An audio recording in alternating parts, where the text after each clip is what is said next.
Tayo po yung po. Lord, maraming salamat po sa hapon na ito na nakarating po kami ng ligtas dito sa event na ito po, Panginoon. Lord, gabayan niyo po kami sa araw-araw po ng buhay at pati na rin po yung aming mga naiwang sa aming mga tahanan po, Panginoon, gabayan niyo po sila. At sana po sa araw na ito, mairaos ng maayos yung event na ito at sa aming pagtatapos at sa pag-uwi, mamaya po, Panginoon, i-bless niyo po ang bawat isa na makarating ng ligtas at maayos sa kanilang mga tahanan. In Jesus' name we pray. Amen. Thank you po, Daddy. Marialina Isaladar, a mom of 3 children, a wife, working at the same time at Pasig City General Hospital as Administrative Aid 3. I'm glad to share with you all about my experience at RAP Advertising Company. I started my journey last July 26, 2024 with the invitation of my classmates. I consider her as my best friend, Ma'am Presi Ponsi. So on the way na po siya. She shared this opportunity to me and discussed the company profile, background, and most importantly, are the ways on how to earn and how the company helps her finances. So, nakakatulong po kay Ma'am Presi yung kinikita niya po. So, nung time na yon, talagang hindi po siya nagdalawang isip na i-share po sa akin yung nangyayari po sa kanya. So, bilang kaibigan, nagtiwala po ako sa aking classmate or sa aking kaibigan. At yun po, I pray and ask for guidance from the Lord, saying, Lord, if it is your will, it will be the answer of my prayer. So lahat po ng decision ko or gagawin ko, hindi ko po ng guidance kay Lord kasi hindi ko naman po kilala si Rap. Pero sabi ko nga sa inyo, no doubts, no hesitation, I decided to register from her invitation link through Messenger. And now, I thank her. Sobrang glad po ako na pasalamatan po yung aking po kaibigan at naging part po ako ng team niya.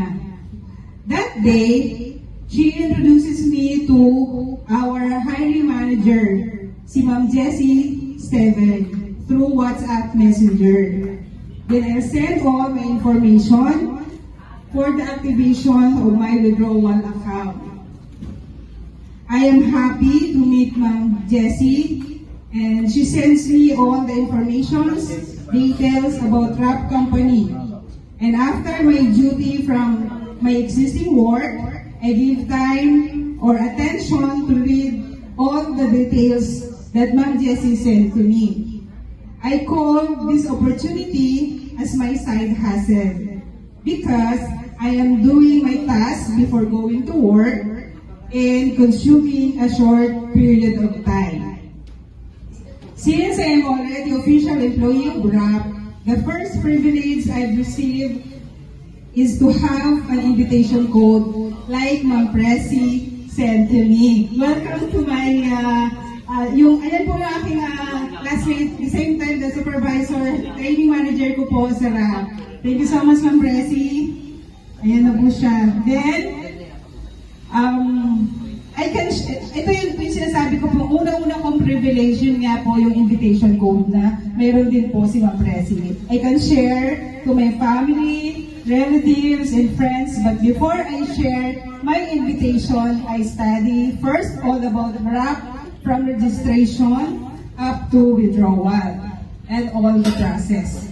Why I am doing this? Because I want to involve and this company, at the same time, magkakaroon po kasi ng mga kasama, may involved na money. So, lahat po ng queries nila, kailangan masagot ko. So, kailangan po, all-knowing po ako about RAP. I'll make sure that I am capable to answer their queries. 1 week after I'm doing my task, attending my meetings from GC, I received my first salary, and that moment, I am very happy because I have proof that RAP is a blessing to me. The process I learned from my supervisor, for me is easy kasi una-una, trustworthy ko siya eh. Ibig sabihin, siya yung isa sa pinagkatiwalaan ko. So, talagang no doubts talaga. Then,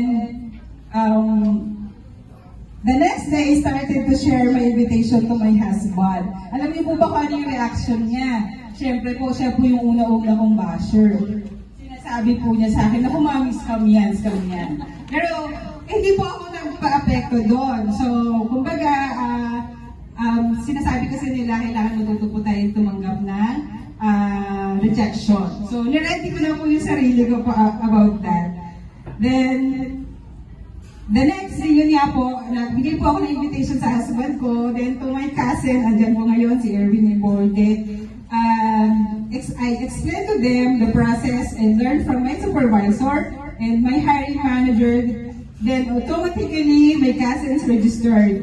So sabi ko nga, yung pinsan ko nagtiwala sa akin, hindi po ako nawawala ng pag-asa na I'm sure mag-register din po yung husband ko kasi gustong-gusto ko siya maging part talaga, unang-una, kasi pag family mo na yung involved sa team mo or dito sa company nito, para sa akin, kumbaga, mas encouraging, mas totoo yung lahat ng nangyayari sa amin. So yun nga po, nag-register na po yung pinsan ko, so excited po ako dahil naiintindihan po nila yung lahat ng explanation ko about kay Rap. So nare-rate ko yung sarili ko na sabi ko, ay effective to.